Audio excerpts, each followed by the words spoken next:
The next I want to mention to you is this. You must have seen the official media release from the Prime Minister's office. But this Prime Minister's office is a department. I must be very clear. It is not necessarily from the Prime Minister's own office. Now, the media release is this. I'll take one by one and show it to you. I think you have seen this. All right? You have seen this.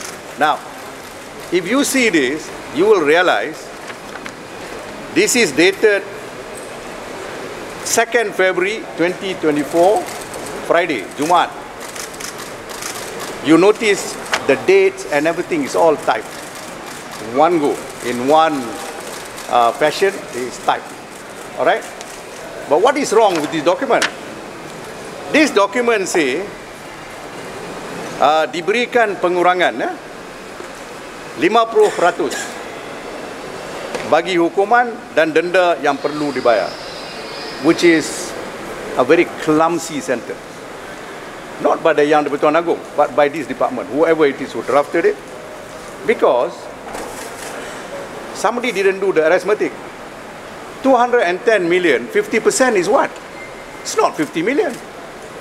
So the Yang di-Pertuan Agong must have said 50% discount of imprisonment and 50 million fine, not 50% discount on both.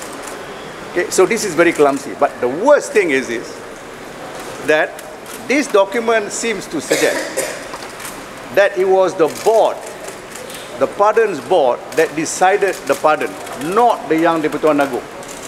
It was the pardons board. It says, setelah menimbangkan pendapat dan nasihat, mesyuarat Lembaga Pengampunan Wilayah-Wilayah Persekutuan Kuala Lumpur, Labuan dan Putrajaya kali ke-61 telah memutuskan hukuman ke atas yang berbahagia Datuk Seri Najib bin Tun Haji Abdul Razak diberikan pengurangan 50% bagi hukuman dan denda yang perlu dibayar. So clear kan? After listening to their own advice, the board decided, not the Yang di-Pertuan Agong. Of course, the board includes the Yang di-Pertuan Agong, but it should be just the Yang di-Pertuan Agong. Now, whether the correct thing happened or not, we do not know. But we go by documents. This document is dated 2nd February. I suspect this document came out first. Okay? First, earlier than any other document pertaining to pardon. Interestingly,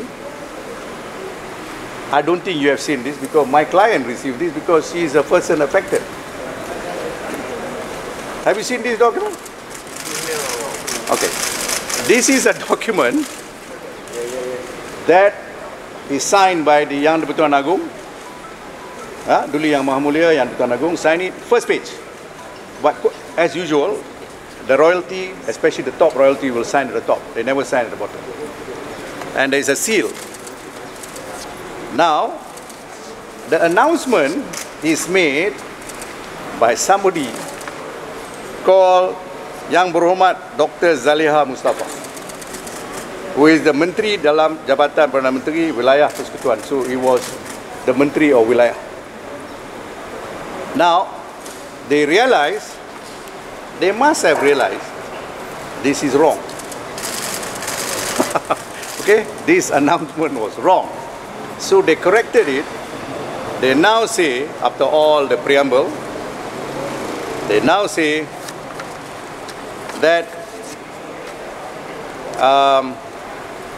bahawasanya, I won't read all.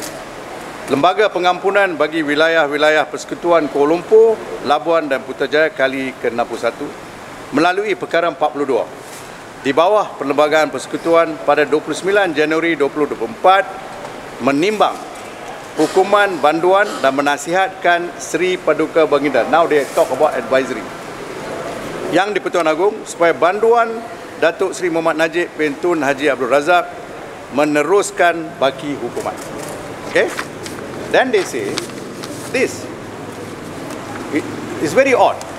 One is a third party kind of talk, and now the Yang di-Pertuan Agong talk in the same document. It says, dan bahawasanya adalah munasabah pada hemat beta belas kasihan patut diberi kepada Datuk Seri Muhammad Najib bin Tun Haji Abdul Razak, maka oleh yang demikian Beta Al-Sultan Abdullah Riyatuddin Al-Mustafa Billah Shah Ibni Almarhum Sultan Haji Ahmad Shah Al-Musta'in Billah ke bawah Duli Yang Maha Mulia Seri Paduka Baginda Yang di-Pertuan Agong ke-16 pada menjalankan kuasa yang terletak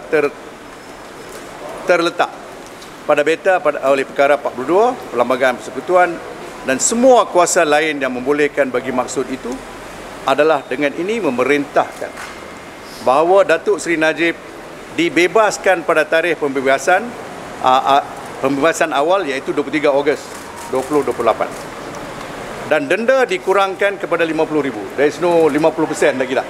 All these are corrected. Sekiranya denda tidak dibayar, tempoh penjara bagi Datuk Seri Najib ditambah selama setahun. That means 23 Ogos 2029. Pada menyaksikan yang tersebut di atas, Beta telah menurunkan tanda tangan dan cop mohon Beta pada 29 Januari 2024 but signed by Dr. Zaliha. But interestingly, I'm sure the Agong did the right thing because he has to make a decision. Those people who prepare the paperwork are the one who blunders. Look at the date, it's chopped. Why is it not typed in one go? Because this is on the 29th, the date of the decision. Nampak tak? Stop at the bottom. Okay? Now I ask you a very simple, logical question. If this existed on the 29th January, if this existed, I'm thinking it did not. Okay?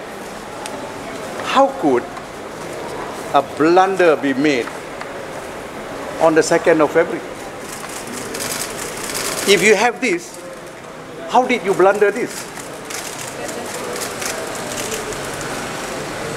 This is what date? 2nd, which is a few days later. But you have the benefit of this. And there is a chop, which is very suspicious. So when was this made? And when was this made? Okay? So, it's a very interesting question of law. At this point, I'm going to tell you, we are seriously thinking about another petition of pardon. A full pardon, they call it a free pardon, which we have asked before. We want to reiterate that. We're waiting for the right timing. We will do it. Okay?